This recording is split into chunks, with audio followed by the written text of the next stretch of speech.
Two Apache attack helicopters had locked on to her, armed with lasers and tracking guns. She was flying straight ahead. No transponder, no identification, no fear. Final warning, a voice came over her headset. Identify or we open fire. She didn't respond. Then there was a momentary glitch in her radio, and in that second, 3 tones sounded. A series. Echo Viper Black. She's flying under command. Both pilots fell silent, then retreated. Not a word, no report. If you believe some of the orders are coming from above the map, that means she's flying under command below. The radar control room had first spotted her at 4:32 a.m. No squad, no call sign, no tail markings, just a lone, twin-engine aircraft weaving through the restricted corridor between Range Echo and Sector Red. Colonel Martinez, the morning shift supervisor, stared at the green dot on his screen. 23 years of air traffic control, and he'd never seen anything like it. The plane moved with a surgical precision, weaving between no-fly zones as if it had memorized every inch of restricted airspace. Could be a cartel, someone on the radio said, or a foreign tech con. Martinez shook his head. Cartels don't fly so cleanly, and foreign agents don't make themselves so obvious. The mysterious aircraft maintained a steady altitude of 8,000 feet, remaining silent, despite repeated radio attempts. It wasn't fleeing. It was cruising as if it belonged right there. 2 Apache attack helicopters were already in the air, routinely patrolling the border corridor. Martinez radioed. Jede, Wolverine 1, Wolverine 2, visual contact. Acquire target and report. The response came clear and professional. Control, Wolverine 1. We have visual contact with the bogey. We're going into interception. The jets flanked them at 2,000 feet. Close, aggressive. Standard intercept formation, 1 high, 1 low. Escape routes blocked. Both pilots reported simultaneously. No radio contact. Cockpit visible. Pilot appears to be female wearing a helmet. No insignia. No flare. No distress call. Martinez frowned. Female pilots weren't unusual, but something felt different. The way she held the formation steady, unwavering, as if she'd done this 1,000 times before. She didn't break formation, didn't react to their presence. She just kept gliding through the air as if the sky belonged to her alone. Unidentified aircraft. Here, U.S. Air Force. You're violating restricted airspace. Respond immediately. Nothing. Unidentified aircraft. You have 10 seconds to respond or change course. Still nothing. The Apache's lead pilot, Captain Rodriguez, had been flying combat missions for 8 years. He'd intercepted smugglers, failed escorts, even some actual enemy aircraft, but this was different. The pilot below him didn't panic, didn't try to escape, didn't even acknowledge their presence. She waited. Control, Wolverine target holding course. No response on radio. Weapon systems cold. Instructions requested. Martinez felt the weight of responsibility on his shoulders. The rules of engagement were clear. Unidentified aircraft in restricted airspace could be considered hostile, but something held him back. The way she flew wasn't hostile. It was confident, as if she had every right to be exactly where she was. His finger hovered over the fire release button. One word from him, and those Apaches would light up the sky. But his gut feeling told him to wait. Final warning. Unidentified aircraft. You are violating controlled airspace.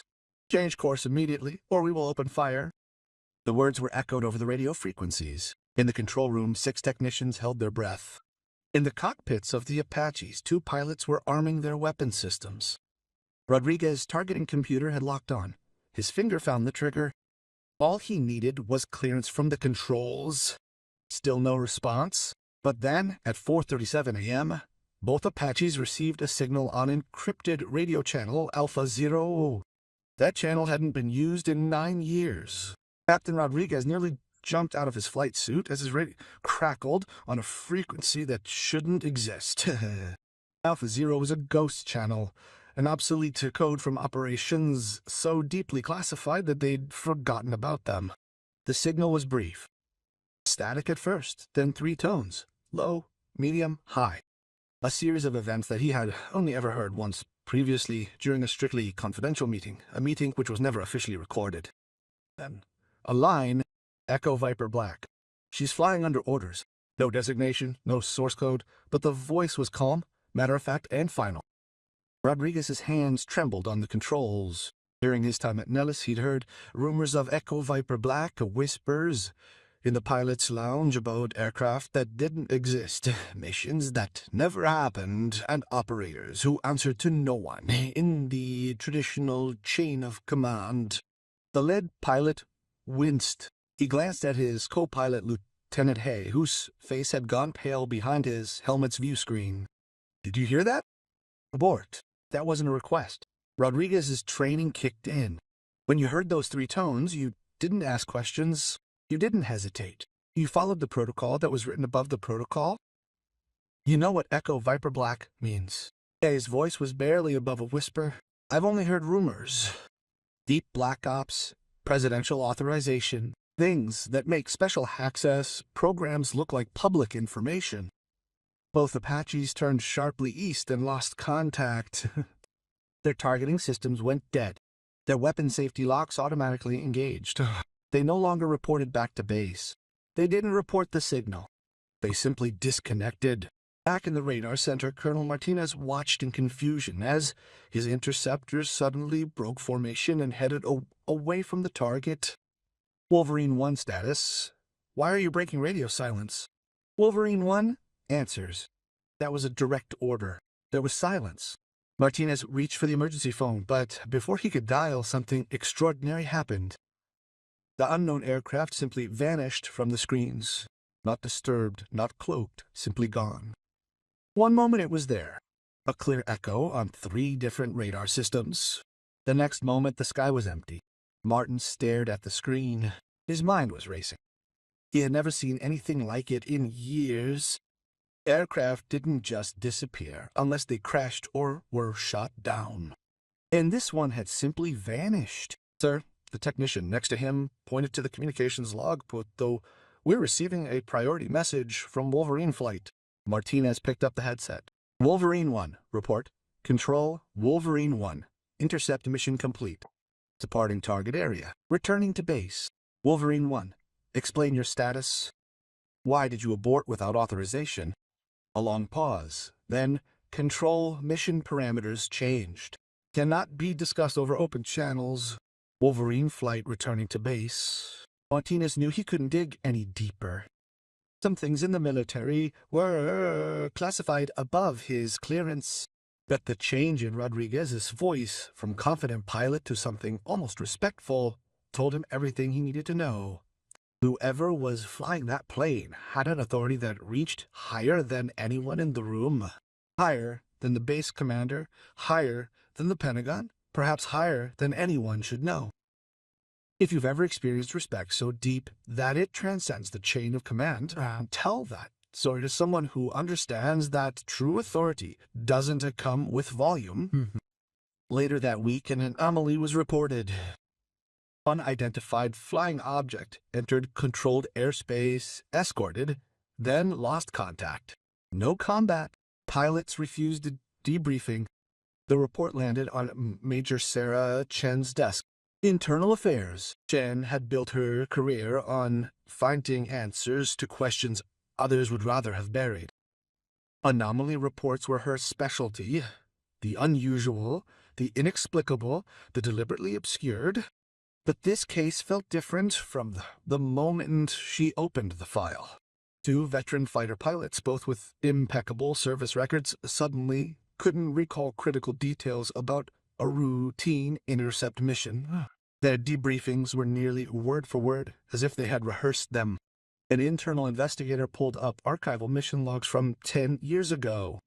Over the course of 3 days, Chen tirelessly were meticulously searching through classified databases, following the faint digital trails that led to nothing but dead ends and heavily redacted files. Most investigators would have given up. Chen dug deeper. She found references to Project Echo scattered across multiple classified systems, training programs that didn't officially exist, budget items for non-existent aircraft, and personnel files that had been so thoroughly purged they practically glowed. One heavily redacted entry in particular caught her eye. EVB clearance granted to Operator V0, personnel mission status, unrestricted flight authorization. Chen stared at the screen. Unrestricted flight authorization. She had never seen such classification terms. That suggested an operation with no planned end date, no geographic restrictions, no standard control protocols. She dug deeper into the files, using access codes that technically exceeded her clearance status. What she found made her blood run cold. Attached to the email was a blurred photograph of a woman dressed in a flight suit. Helmet under her arm, sharp eyes, calm face. The woman appeared to be in her early 30s, with the kind of drawn features that spoke of years at high altitude. But it was her eyes that caught Chen's attention. There was a depth to them that suggested she had seen things that could not be classified, only forgotten. A badge on her shoulder, a falcon with crossed daggers, black on black. Chen had never seen that emblem before. She searched every military database she could access.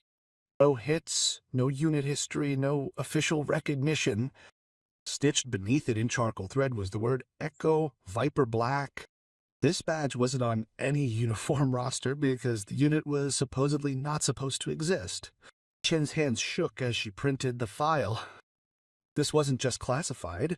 This was something beyond classification, something that existed in the gaps of official recognition, in the realm of impossible deniability.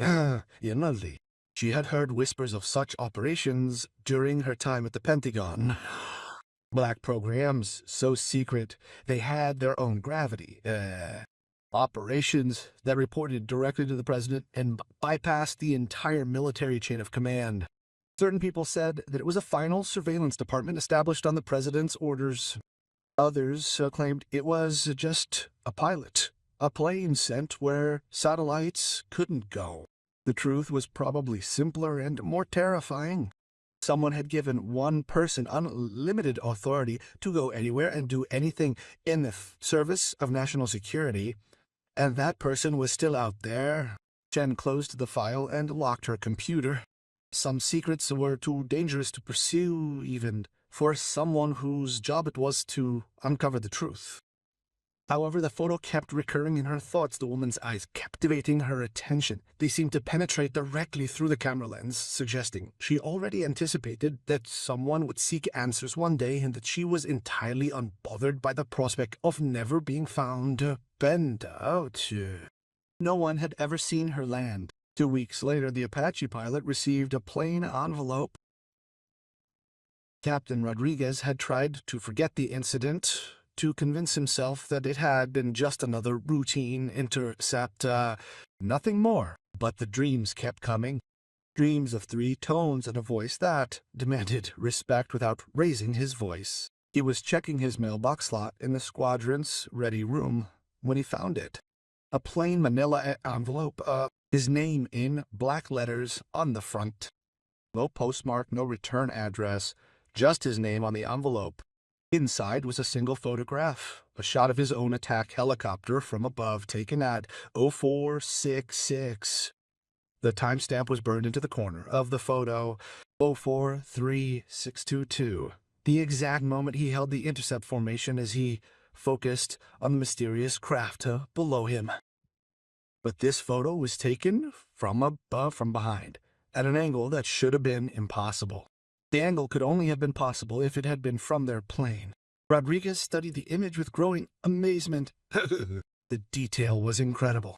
He could see the serial numbers of his plane, the reflection of the sun on his co-pilot's visor, even the small dent in the tail that had been made during a training exercise months ago.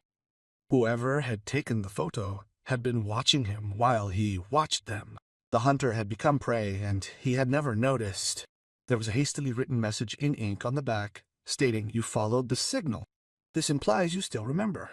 The handwriting was precise and controlled, the kind of writing that resulted from years of mission reports and flight logs. But there was something else in these words, perhaps gratitude or recognition. Rodriguez flipped the picture once more, carefully scrutinizing his airplane from a point of view that was impossible. He had been so focused on the target below him that he had never thought to check his 6 o'clock area. Never considered that the hunter might also be the prey. No name, no symbol, just a faint grease smear in the corner that smelled of kerosene and sand. The smell brought back memories he tried to suppress. Memories of missions in places that weren't on any map. Missions that didn't appear in any logbook. The scent of jet fuel mixed with desert sand was unmistakable to anyone who had flown in the pitch black. The pilot put the photo in his flight log and told no one about it. Rodriguez knew that it was best to keep things like this private. Some things should be kept strictly private, protected with the utmost care, like secrets that are too important to utter aloud. But every time he takes off now, he listens for 3 tones. Just in case. Every mission starts the same way now. Pre-flight checks, weather briefing, route planning. But before he fires up the engines, Rodriguez always takes a moment to listen to the radio traffic, waiting for a signal that might never come again, or might come when he least expects it. Rodriguez couldn't shake the feeling that there was something bigger behind it all, something beyond the limits of the known. In the days after receiving the photo, he repeatedly checked his flight data, his footage, talked to his comrades, but no one had an explanation. No one had noticed anything unusual. It was as if this mysterious Echo Viper Black unit existed like a phantom, invisible, untraceable. His dreams became more intense. The 3 tones, so clear and haunting, lingered in his mind. Sometimes he even heard them in the stillness before dawn, when everything else was asleep. And then there was that voice, calm, determined, full of authority, without ever raising its voice. It told him to stay alert, to be ready for the moment when it all made sense. Despite everything, there was also a strange sense of security, as if this unknown force was protecting him, watching him, perhaps even guiding him. Then one night, during a routine mission, it happened. Rodriguez and his squadron were flying over a remote desert region far from any civilian presence. Suddenly, a signal burst across his radar. Faint, flickering, but unmistakable. A signal he recognized immediately. The 3 tones. Instinctively, he turned his cockpit toward the source of the signal. Out of the corner of his eye, he saw a shadow, fast, silent, almost like a whisper in the wind. Once again, he realized that he was not alone, not just a hunter, but part of a game far greater than he could imagine. Suddenly, a message appeared on his screen. No words, just a symbol. The falcon with the crossed daggers, black on black, and below it the words, "Ready when you are." Rodriguez felt a mixture of fear and determination stir within him. He knew he had to make a decision now. Should he accept the invitation? Should he cross the line and uncover the secret that had haunted him for weeks? He took a deep breath, his hands tightly gripping the controls, and replied quietly into the radio, "I'm ready." This was the moment his world would change forever. If you want to know how the story continues and what secrets Rodriguez discovers, subscribe to the channel and activate notifications. Exciting stories await you here that will captivate you. From secret military operations to mysterious events that no normal eye has ever seen.